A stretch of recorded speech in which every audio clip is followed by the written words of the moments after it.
नमस्कार विद्यार्थी मित्रों, सीएम फिजिक्स में एक बार फिर आपका स्वागत है। इस बार हम लेके आए इंग्लिश मीडियम के स्टूडेंट के लिए 12th स्टैंडर्ड फिजिक्स के एमसीक्यू की सीरीज चैप्टर वाइज। आप जानते हैं कि 12th में 50% एमसीक्यू है, मतलब टोटल थ्योरी, टोटल पेपर का 50% वेटेज एमसीक्यू में है। और जब तक एमसीक्यू की प्रैक्टिस न की जाए, एमसीक्यू के सेक्शन में से 50 आउट ऑफ 50 लाना एक मुश्किल सा टारगेट होता है। इसी टारगेट को अचीव करने के लिए सेम फिजिक्स आपकी हेल्प के लिए लाया है एमसीक्यू की सीरीज, जिसमें क्वेश्चन का सिलेक्शन हमने प्रीवियस ईयर के क्वेश्चन पेपर गुजकेट या बोर्ड के पेपर में पूछे हुए एमसीक्यू और साथ में एनसीईआरटी की तरफ से एग्जाम्पलर में पूछे हुए एमसीक्यू, दिए गए एमसीक्यू जो एग्जाम में आने की पॉसिबिलिटी या उसके लॉजिक रिपीट होने के चांसेस है, उस एमसीक्यू की सीरीज के साथ आपके सामने उपस्थित हुए हैं। आज का पहला क्वेश्चन हम इस तरफ जाते हैं। जो पहला क्वेश्चन आपके सामने एग्जाम्पलर से लिया गया है।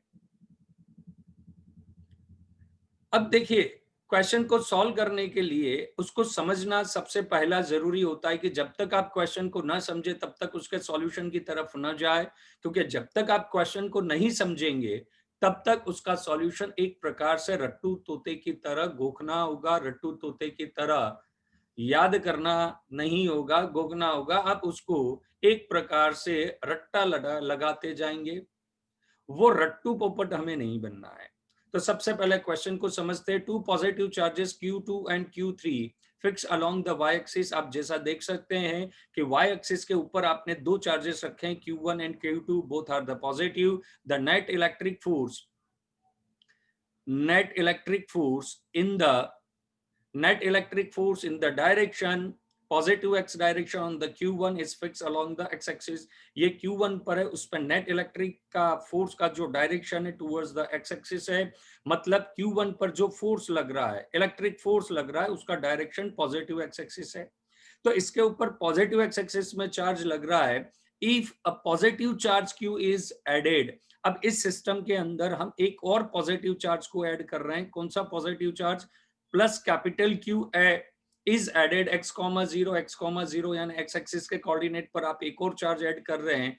द फोर्स ऑन Q1 पर जो फोर्स होगा वो इसमें से किस को रिप्रेजेंट करेगा?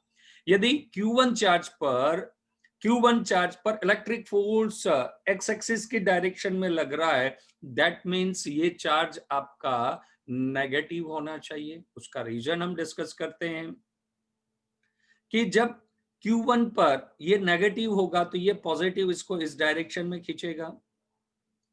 ऑब्वियसली ये नेगेटिव है, Q3 पॉजिटिव है, तो ये इसको यहां खींचेगा। लॉ ऑफ पैरेललोग्राम के हिसाब से इस पे जो रिजल्टेंट फोर्स लग रहा है जो क्वेश्चन में दिया उसको सेटिस्फाई करेगा।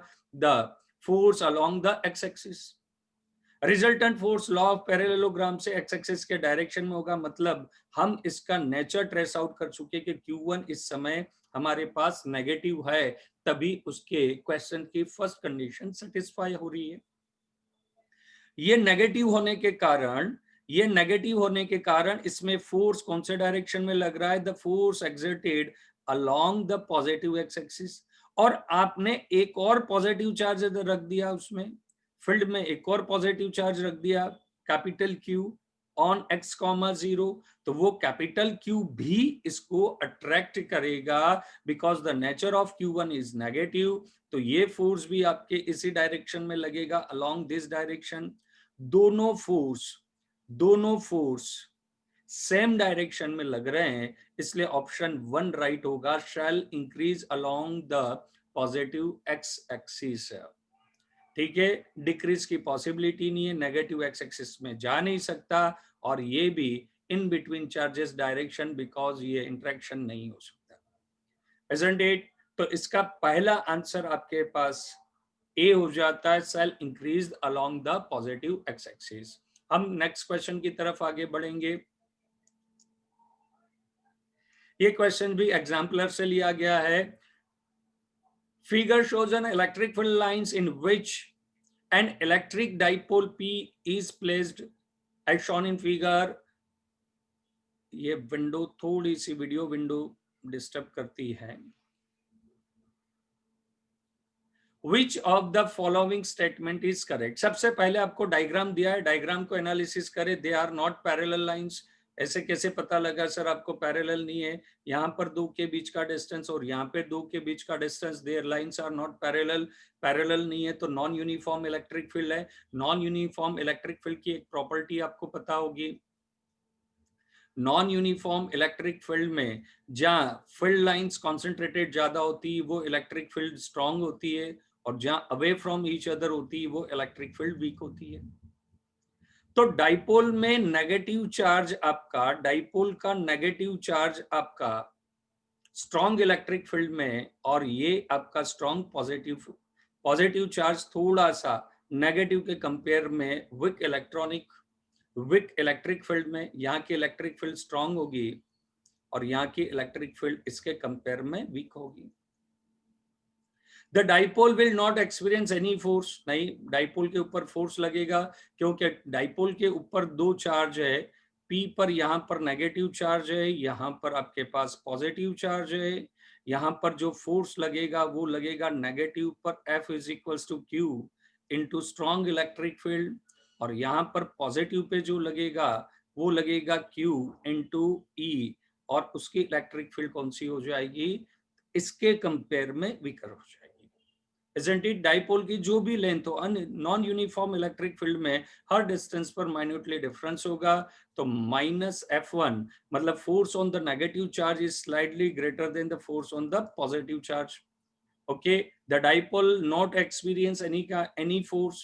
The dipole will experience a force towards the right.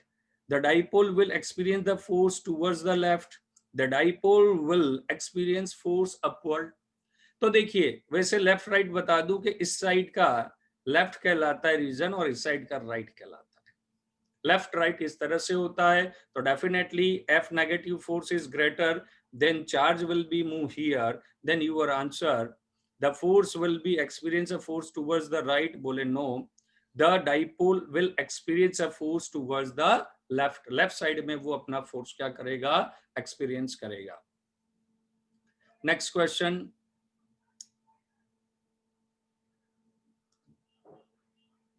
Okay, the hemi, ये भी एग्जाम्पलर से लिया हुआ क्वेश्चन है। A hemisphere is a uniformly charge positively, एक हेमिस्फीयर है जो कि पॉजिटिवली चार्ज है। The electric field at any point on the diameter away from the centre is directed. यानी हेमिस्फीयर आपके पास हम बनाए तो इस टाइप का बनेगा, एग्जैक्ट तो नहीं बन पाएगा बट ट्राई करते हैं कि एग्जैक्ट बन जाए। ये हमारा एग्जैक्ट हेमिस्फीयर तो नहीं है पर इस टाइप का कुछ हेमिस्फीयर बनेगा। वाह, पहले से बेटर बना। अब ये इसका जो रेडियस है इससे दूर डायमेट्रिकल पॉइंट लेते हैं। मान लेते हैं कि हम डायमेट्रिकल एंड पर एक पॉइंट इधर लेते हैं, दूसरा पॉइंट इधर लेते हैं, दो पॉइंट के ऊपर डिस्कशन करेंगे। इलेक्ट्रिक फील्ड आपकी कौन सी होगी? इलेक्ट्रिक फील्ड ये यहाँ सेंटर पे पॉजिटिव चार्ज है तो इस डायरेक्शन में होगी, यहाँ पर होगा तो ये इस डायरेक्शन में होगी, ठीक है, यहाँ पर होगा तो मान लेते इस डायरेक्शन में होगी। अब क्या हो जाएगा कि ये जो हॉरिजॉन्टल के साथ मान लेते हैं कि ये हमारी हॉरिजॉन्टल की बेस लाइन है बेटा। एक्सप्लेनेशन, अब ये जो इलेक्ट्रिक फील्ड के आप दो कंपोनेंट लोगे इस समय, इलेक्ट्रिक फील्ड के आप दो कंपोनेंट लेंगे, एक कंपोनेंट मान लेते हैं ये कोई सा भी एंगल है थीटा है, तो इसका इलेक्ट्रिक फील्ड, यदि यहाँ की इलेक्ट्रिक फील्ड हम E1 कंसीडर करें, ये कितनी कंसीडर करें? थीटा, और ये डिस्टेंस r कंसीडर करें, वैसे ही इस पॉइंट को हम क्या बोलेंगे? E2। ये भी हॉरिजॉन्टल के साथ थीटा एंगल और r डिस्टेंस पर है। अब हम इन सब के कंपोनेंट लिख रहे हैं तो इस डायरेक्शन में कंपोनेंट हो जाएगा E x, यहाँ जनरली E ले सकते हैं, E1। अब डिस्टेंस सेम है तो E1 E2 सेम होगा, E1 is equals to E2 is equals to E होगा, क्योंकि पॉइंट चार्ज है, डिस्टेंस सेम है तो ये कितना हो जाएगा? इसको कंसीडर आप करें E cos थीटा, और इसका वर्टिकल कंपोनेंट किधर होगा? E sin theta. सिमिलरली ये सेकंड का भी इधर कंपोनेंट बनेगा कौन सा बनेगा, E2 cos थीटा, पर E1 E2 is equals to E है तो ये बन जाएगा E cos थीटा, और ऊपर की तरफ बन जाएगा E sin थीटा। आ गया समझ में? E cos थीटा ये दोनों एक दूसरे को कैंसिल करेंगे। हर पॉइंट की r डायमीटर के डिस्टेंस पर कोई सा भी पॉइंट लोगे, दो अपोजिट पॉइंट की यही स्टोरी होगी, तो ये क्या हो जाएगा, पैरेलल नहीं होगा, perpendicular to the diameter, parallel to the diameter. ये डायमीटर है, डायमीटर के हमेशा परपेंडिकुलर रहेगी at the angle tilt towards the diameter, ये तो पॉसिबल ही नहीं है, तो आपका आंसर हो जाएगा ए, क्योंकि horizontal component of electric field are cancelled by each other. I hope आपको समझ में आ गया होगा। नेक्स्ट क्वेश्चन की तरफ जाते हैं। ये तो बहुत इजी क्वेश्चन है, पपलू टाइप का क्वेश्चन है। When the air is replaced by the dielectric constant K, the maximum force of attraction between the two charges separated by a distance D. यदि ये क्वेश्चन ऐसा कहता है कि आपके पास में दो चार्ज पड़े हुए हैं, Q1 एंड Q2, उनके बीच का फोर्स डिस्टेंस D है, तो फोर्स आपका ऑब्वियसली कितना होगा, K Q1 Q2 bye R square. हालांकि मैं इसका डायरेक्ट कंक्लूजन भी बताऊंगा, अब बेफिक्र रहिए, पहले हम समझ ले कि क्वेश्चन क्या कहता है। अब इनके बीच में आपने एक डाई इलेक्ट्रिक फिट कर दिया जिसकी वैल्यू है K, तो जो फोर्स होगा वो फोर्स जनरली आपको पता होता है F dash is equals to F by K होता है। ये डाइलेक्ट्रिक का K कैपिटल K है, ये कूलम कांस्टेंट है, तो ये आपका हो जाएगा F बाई K। आप वैसे ध्यान रखोगे तो ये इसका आंसर तो क्या हो जाएगा, बिकम से K इनवर्स टाइम्स, मतलब इसको लिख सकते हो K inverse of F। Become से K टाइम्स से ये कुछ पॉसिबल नहीं है, ये है। एक बात ध्यान रख लीजिए कि F of medium, dielectric medium की बात चल रही है, वो होता है F of air upon K। Electric field in a medium, यानी इलेक्ट्रिक फील्ड डाइलेक्ट्रिक रख के आप ढूंढ रहे हो, जो नेक्स्ट चैप्टर में कहीं MCQ हो सकता है, तो electric field in air by K। Potential में भी ये होता है F is equals to V by K, और जबकि कैपेसिटर में हो जाता है capacitor C dash is equals to KC। Capacitor ही K टाइम्स होता है, बाकी ये तीनों कितने होते हैं, 1 बाई K टाइम्स, और you say K inverse time, isn't it? तो इसका आंसर आपके पास में हो जाएगा K इनवर्स। नेक्स्ट क्वेश्चन की तरफ जाएंगे हम। ये क्वेश्चन भी बहुत बार तो नहीं, एक बार गुजकेट में पूछा जा चुका है, बोर्ड में भी पूछा जा चुका है, दोनों में आ चुका है, डाइपोल से रिलेटेड है। यदि आपके पास डाइपोल है, डाइपोल के मिड पॉइंट से हमें एक्सियल और इक्विटोरियल पे बनने वाली इलेक्ट्रिक फील्ड के नॉलेज को टेस्टिंग के लिए रखा गया है। ये आपकी इक्विटोरियल एक्सिस, सीधा सीधा क्वेश्चन है कि डाइपोल की एक्सिस पर, डाइपोल की एक्सिस पर ये एक्सिस जिसमें दो चार्ज आते हैं उसको बोला जाएगा डाइपोल की एक्सिस। तो डाइपोल की एक्सिस पर इलेक्ट्रिक फील्ड उसके सेंटर से एक्स एक्सिस दिया हुआ है, कहां पर दिया है, जेड एक्सिस दिया है, तो ये जेड एक्सिस ले लें। जेड एक्सिस उसको कौन सा बोला गया है, देखिए the electric dipole, the electric dipole coincide J axis, electric dipole Z axis में, ये आपकी जेड एक्सिस है, तो यहाँ इलेक्ट्रिक फील्ड कितनी हो जाएगी, ई जेड, मतलब मिड पॉइंट से आपको डिस्टेंस कितना दिया है, जेड। तो डाइपोल पर और ब्रैकेट में दिया है कि जेड, यहाँ आपको पता है R is greater than A, where 2a is a distance between two point charges, ये माइनस क्यू और ये प्लस क्यू। तो इलेक्ट्रिक फील्ड का फार्मूला जेड आर ग्रेटर देन के लिए होता है E axial is equals to कितना हो जाएगा, ट्वाइस के पी अपॉन आर क्यूब होता है। और इक्विटोरियल एक्सिस पर आर डिस्टेंस पर ई इक्विटोरियल पर वो होता है माइनस के पी अपॉन आर क्यूब। हमें दोनों का मॉडुलस लेना है, यानी उसने जो बोला है उसका मैं जनरलाइज फॉर्म लिख रहा हूं, axial upon modulus of E equatorial. यदि आप देखें तो केपी केपी कैंसिल हो जाएगा, आर क्यू कैंसिल हो जाएगा, माइनस का मॉडुलस प्लस आएगा, यहाँ खाली 2 बचेगा, 2/1 यानी इसका आंसर हो जाएगा 2। यानी इस क्वेश्चन से सिर्फ वो, इस एमसीक्यू से सिर्फ वो आपसे ये पूछना चाह रहे थे कि डाइपोल के एक्सियल और इक्विटोरियल एक्सिस पर आर डिस्टेंस जिसकी कंडीशन हो आर ग्रेटर देन या वाई दिया हुआ है, पर जनरली बुक में आर ग्रेटर देन ए रहता है। तो यहाँ पर एक एमसीक्यू भी बहुत बार बना है, ई डायरेक्टली प्रोपोर्शनल टू 1/r³ होता है डाइपोल के लिए, और पॉइंट लाइक चार्ज के लिए होता है ई डायरेक्टली प्रोपोर्शनल टू 1/r²। ये भी अपने आप में एक एमसीक्यू है जिसका आप ध्यान रखेंगे। हम नेक्स्ट क्वेश्चन की तरफ जाएंगे। क्वेश्चंस लीनियर चार्ज डेंसिटी से रिलेटेड है। लीनियर चार्ज डेंसिटी लेमड़ा से अ सर्कल ऑफ रेडियस ए, हमारे पास एक सर्कल है जिसका रेडियस ए है। अ circle of radius A, circle का रेडियस ए दिया हुआ है। यहां पर हमें, मैं डायग्राम कंप्लीट कर लूं, चलिए। लीनियर चार्ज डेंसिटी आपको दी है, lambda is equals to lambda 0 cos square theta on the circumference.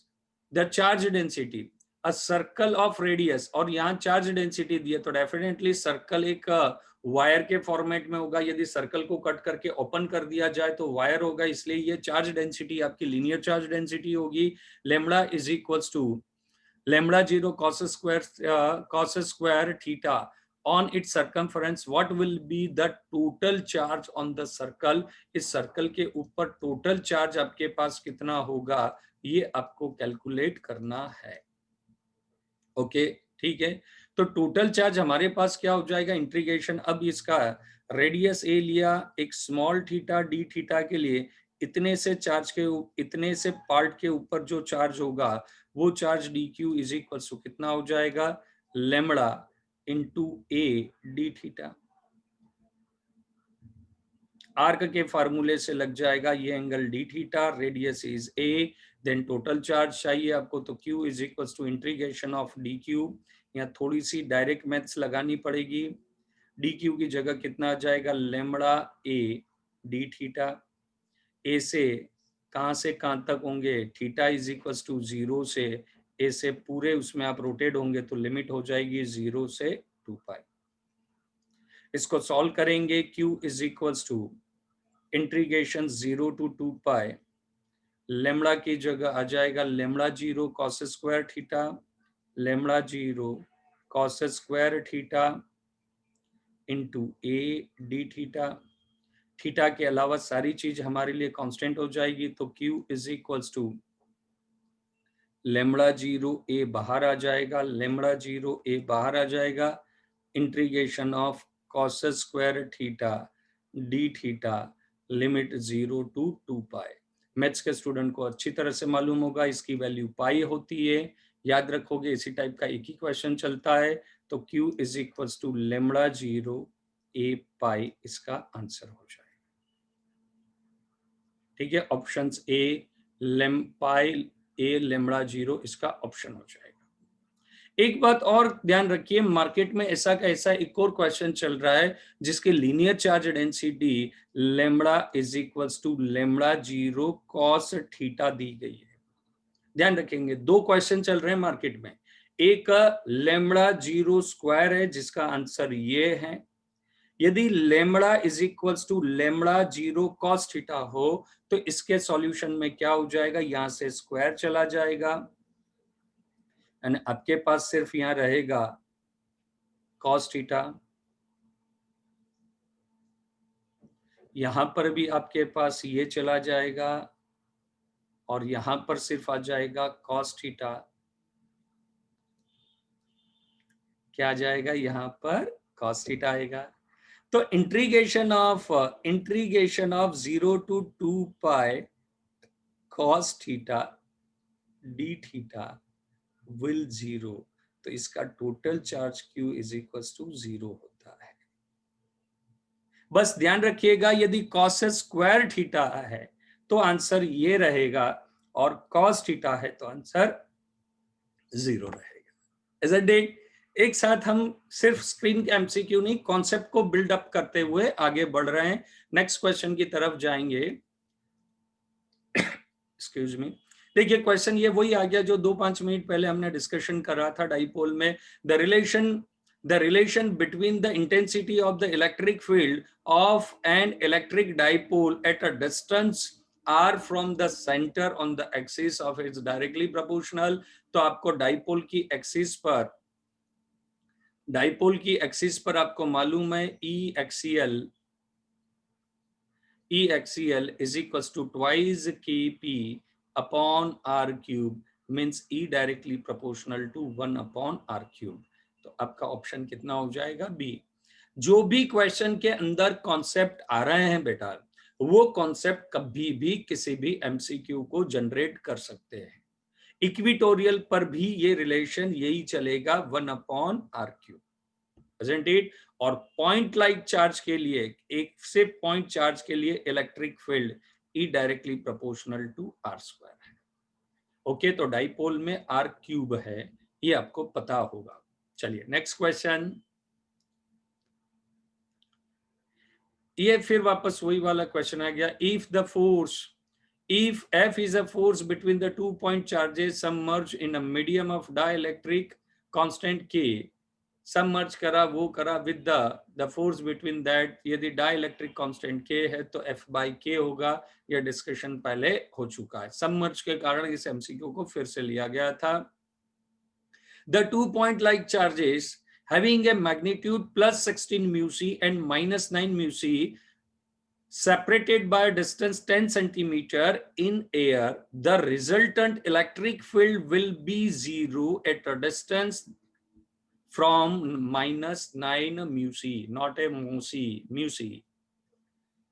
दो चार्ज हमने लिए हैं, ले लेते हैं 2 चार्ज, भाई क्या तकलीफ है लेने में। अब आपके पास 2 चार्ज, एक चार्ज रखा अपने +16 म्यू सी और नेक्स्ट चार्ज है आपका -9 म्यू सी। ठीक है, ये इसलिए बनाया कि देखो, यदि 2 अपोजिट नेचर के चार्ज हो तो उसके इन बिटवीन में कभी भी इलेक्ट्रिक फील्ड न्यूट्रल नहीं हो सकती, क्योंकि इलेक्ट्रिक फील्ड पॉजिटिव से आउटवर्ड होगी और नेगेटिव चार्ज जो है उससे क्या होगी, इलेक्ट्रिक फील्ड इनवर्ड होगी। तो यहाँ दोनों की direction in the same direction, इसलिए न्यूट्रलाइज पॉइंट हमें अचीव नहीं होगा। इसलिए हमें चार्ज के बाहर की तरफ जाना पड़ता है। तो बाहर की तरफ हमारे पास 2 रीजन है, यहां पर भी है रीजन, स्क्रीन पर आप देख सकते हैं, और यहां पर भी रीजन है। तो ध्यान रखना, मैग्नीट्यूड पकड़ना चार्ज का, हैवी चार्ज से जिसकी मैग्नीट्यूड ज्यादा है उससे अवे रहेगा, और स्मॉलर चार्ज के क्लोजर हमें null point, neutral point achieve हो सकता है। तो मान लेते कि ये हमारा न्यूट्रल पॉइंट है, क्योंकि पॉजिटिव चार्ज से इलेक्ट्रिक फील्ड इस डायरेक्शन में होगी, E पॉजिटिव, क्योंकि पॉजिटिव चार्ज से आउटवर्ड है, नेगेटिव चार्ज से इनवर्ड है, तो इस डायरेक्शन में होगी E नेगेटिव। ठीक है, अब आपको जो है डिस्टेंस निकालना है फ्रॉम द -9। तो आप हम टोटल डिस्टेंस की बात करें, इन दोनों के बीच का डिस्टेंस है 10 सेंटीमीटर, इन दोनों के बीच का डिस्टेंस है आपके पास 10 सेंटीमीटर, और मान लेते हैं कि ये डिस्टेंस हम मान लेते हैं x। तो ये टोटल डिस्टेंस जो है ये टोटल डिस्टेंस आपका ये हो जाएगा, यहां से यहां तक का, हम सारी वैल्यू एक साथ लिख लें। ये डिस्टेंस है आपका 10 सेंटीमीटर, यह डिस्टेंस x सेंटीमीटर ले लो, ये टोटल डिस्टेंस हो जाएगा 10 + x सेंटीमीटर। Isn't it?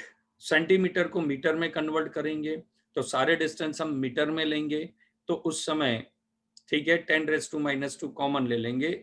देखिए अब हमारे पास जो क्वेश्चन चलेगा वो क्वेश्चन इस हिसाब से चलेगा कि electric field due to positive is equals to electric field due to negative. Positive से जो इलेक्ट्रिक फील्ड बनती है K Q1/R1 का square is equals to K। बेटा वैसे तो फास्ट करने के ट्रिक्स और टेक्निक्स के, एमसीक्यू फास्ट करने के ट्रिक्स और टेक्निक के CM फिजिक्स ने प्रीवियस ईयर के क्वेश्चन की सीरीज जो लॉन्च करी नीट और जी के लिए, उसमें सारे क्वेश्चन को शॉर्टकट करने की ट्रिक दी गई है। आज ये इंग्लिश मीडियम की सीरीज का पहला वीडियो है, इसलिए हम आराम से सॉल्व करें। वैसे भी हम आराम से ही सॉल्व करते हैं। मेरा टारगेट कभी भी क्वेश्चन को जल्दी सॉल्व नहीं करना है, क्योंकि जल्दी करने के नंबर नहीं होते हैं। जो नंबर हमें मिलते हैं वो राइट करने के होते हैं। ओके, पर फिर भी इन टाइम में क्वेश्चन कैसे करना, उसके प्रीवियस ईयर की जो हमारी सीरीज है जिसको बोला जाता है PYQ सीरीज, जिसके बहुत सारे एपिसोड रिलीज हो चुके हैं, उस एपिसोड के ऊपर आप जाके शॉर्टकट ट्रिक के बारे में पता लगा सकते हैं। और वैसे भी क्वेश्चन को फास्ट कैसे सॉल्व करना वो ड्यूरिंग द लेक्चर मैं एक्सप्लेन भी करता जाऊंगा। Q1 की वैल्यू है आपके पास 16 म्यूसी, चेंज नहीं करूंगा। 10 plus x 10 plus x 10 plus x का स्क्वायर, अब सेंटीमीटर कॉमन लेके कैंसिल कर दिया है। 9 म्यूसी, आप बोलोगे सर -9 है। डियर, जब आप इलेक्ट्रिक फील्ड का डायरेक्शन खुद डिसाइड कर ले, उस समय हर चार्ज की वैल्यू पॉजिटिव रखी जाती है। X square, Meucci Meucci cancel, ठीक है। ये इसका सेंटीमीटर का कन्वर्ट इसके सेंटीमीटर के कन्वर्ट से कैंसिल हो जाएगा। इसका स्क्वायर रूट ले लेंगे तो कितना हो जाएगा, 4/10 plus X is equals to 3/x। Cross multiply करके सॉल्व कर लेंगे। 4x is equals to 30 plus 3x, x is equals to 30, ठीक है। ओके, तो आपका आंसर कितना आ जाएगा, 30 सेंटीमीटर। यूनिट में मुझे डाउट है। 30 हमारा जो आंसर है, हमने इसको मीटर में कन्वर्ट करा था। 10⁻², ये सेंटीमीटर में लिया है तो सेंटीमीटर को मीटर में कन्वर्ट करूंगा, तो x मेरा सेंटीमीटर में, तो ये आंसर आप सेंटीमीटर में बोल सकते हो। पर ये हमेशा डिबेट का एक सब्जेक्ट हो जाता है। बट आप वैल्यू पकड़ लीजिए 30 सेंटीमीटर। यदि इसको यहाँ कन्वर्ट करता हूँ, बात अधूरी रह गई। 10⁻⁻4, तो इसका कन्वर्ट भी 10⁻⁻4, इससे ये कैंसिल हो जाएगा। तो x मीटर में भी कई लोग बोलते हैं, कई लोग बोलते हैं कि इनिशियली x हमारा सेंटीमीटर में था इसलिए सेंटीमीटर में, बट इसका आंसर ऑफिशियली 30 सेंटीमीटर है। चलिए नेक्स्ट क्वेश्चन पे जाएंगे। ये डायमेंशन फार्मूला, ठीक है। डायमेंशन फार्मूला आपको याद करने की एक टेक्निक बता देता हूँ। Dimension formula of electric field, electric field का डायमेंशन फार्मूला, इलेक्ट्रिक फील्ड का डायमेंशन फार्मूला आपके पास हो जाएगा 1131 दोनों राइट माइनस। क्या बोला मैंने, 1131 दोनों राइट माइनस, नीचे MLTA तो है ही है। MLT याद नहीं करना, ध्यान रखना 1131 दोनों right minus MLTA। Okay dear students, चलिए नेक्स्ट।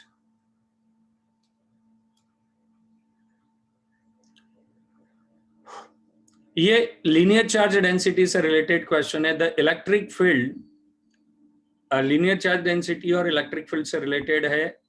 बहुत अच्छा क्वेश्चन है। Electric field produced due to the infinitely long straight uniform charged wire at a perpendicular distance 2 centimeter is this much the linear charge density।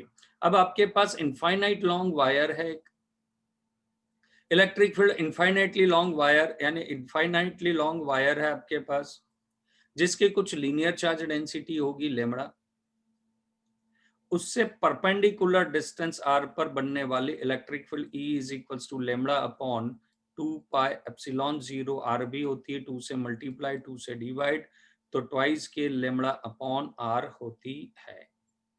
यानी electric field E is equals to twice K lambda upon r। बस सारी value तो दी है, आपको क्या find करना है, linear charge density, यानी आपको इसमें लेमड़ा फाइंड करना है। तो कितना हो जाएगा, ER अपॉन 2K। सारी वैल्यू रखे, फिजिक्स खत्म, मैथ स्टार्ट। E की वैल्यू आपको दी है 3 × 10⁸, 3 × 10⁸।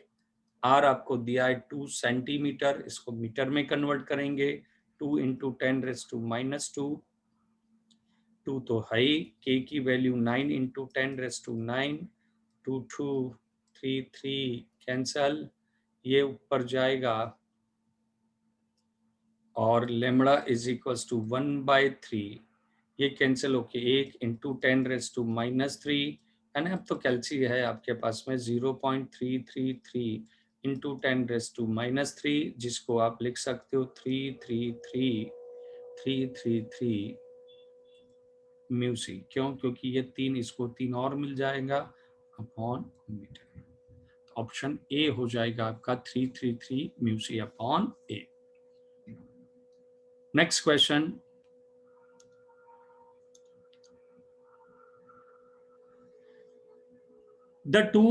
when the two sphere of having charge 4q and minus 2q charge are placed at a certain distance, the force acting between them is F. Now they are connected by a conducting wire and again separated from each other.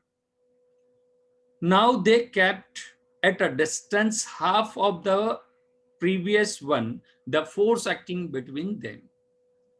दो charges हैं, दो charge के भी एक charge है 4q, दूसरा charge है आपका -q। सर्टेन डिस्टेंस पर आपने रखा हुआ है, ये आपके पास 4q, ये आपके पास -2q, सर्टेन डिस्टेंस d पे रखा है, तो आपके पास फोर्स कितना होता है F। d दिख ई जैसा रहा है पर F है। फोर्स ऑफ अट्रैक्शन है कि रिपल्सन है, उससे हमें कैलकुलेट नहीं करना है, मैग्नीट्यूड करना है, इसलिए K4q इंटू 2q। हमें डायरेक्शन कैलकुलेट नहीं करना है तो प्लस ही रखो, इंटू d², यानी कितना हो जाएगा F/8। 4 2 जा 8 इधर ले गया, KQ²/d²। ये एक रिलेशन आ गया हमारे पास।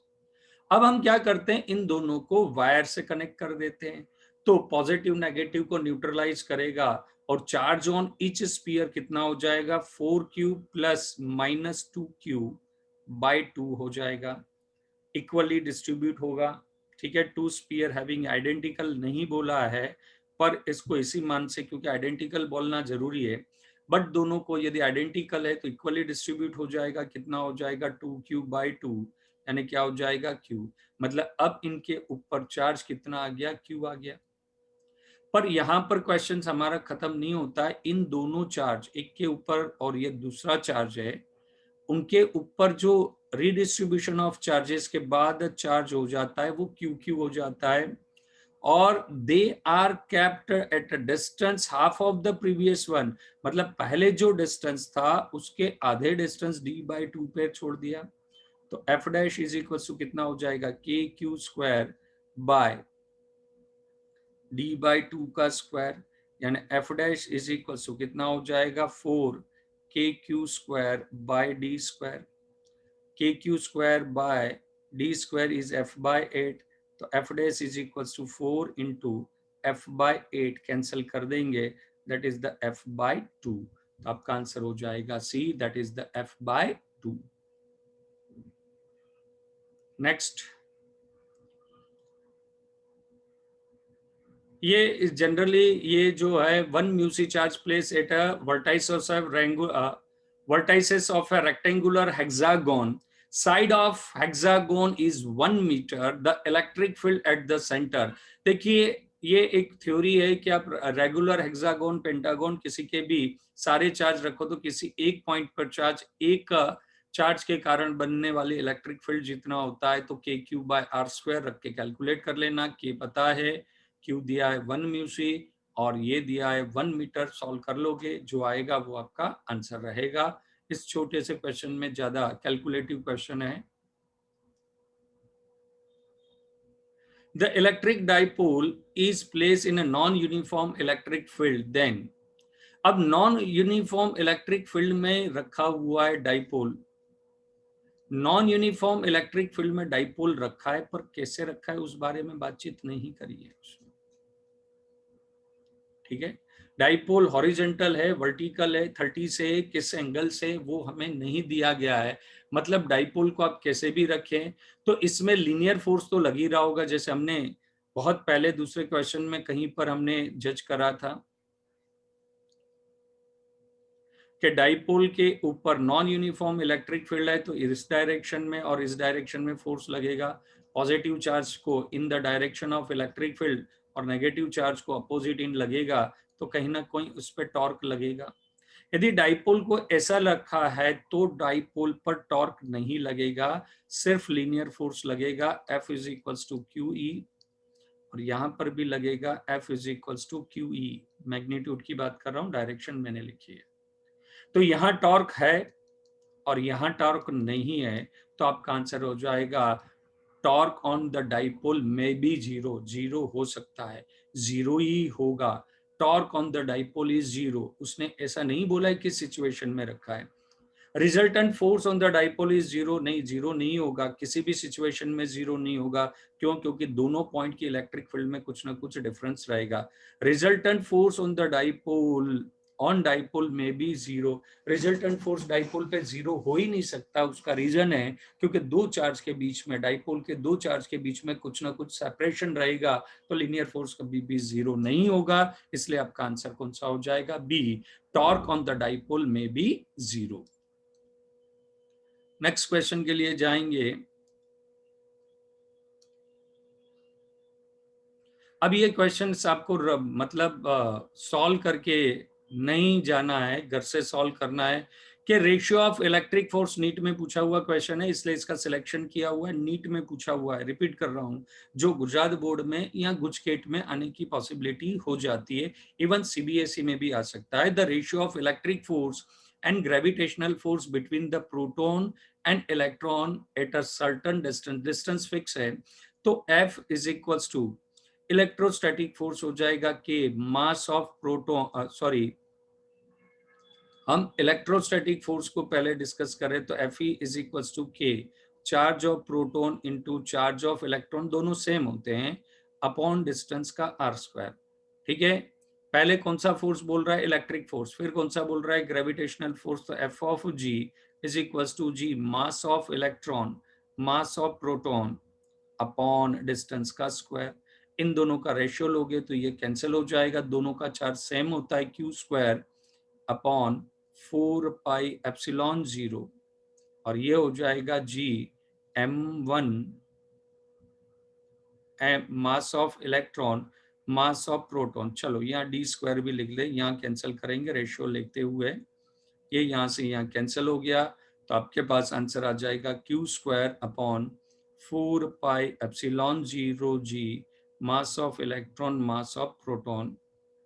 ठीक है, इसको सॉल्व करोगे तो 10⁻39 रेशियो आता है। कैलकुलेट करके उसके वैल्यू को आप याद कर ले तो मेरे ख्याल से जो थोड़ा ज्यादा बेटर रहेगा। चलिए दोस्तों, आज हम यहीं रुकते हैं। कुछ ही दिनों में, मतलब रेगुलरली आप chapter 2, 3, 4 up to first part, second part के एमसीक्यू प्लस आईएमपी थ्योरी के भी आपको वीडियो रिलीज किए जाएंगे। गुजरात बोर्ड की ब्लूप्रिंट रिलीज करी जा चुकी है, कितने मार्क के एमसीक्यू, वो ड्यूल मीडियम में रिकॉर्डेड है, तो सबसे पहले आप उसे अचीव कीजिए और उससे एग्जाम की तैयारी की एक प्रोसीजर, एक स्ट्रेटेजी बनाइए, जिससे आपका रिजल्ट खूब ज्यादा अच्छा आए, रिजल्ट आपका इंप्रूव हो जाए। आज यहीं रुकेंगे। एज यूजुअल, जय हिंद, नमस्ते। अब कीजिए फिजिक्स का डर खत्म, फिजिक्स को याद करें मिनटों में, बड़े से बड़े न्यूमेरिकल सॉल्व कीजिए 1 मिनट में। यहां मिलेगा बोर्ड, नीट और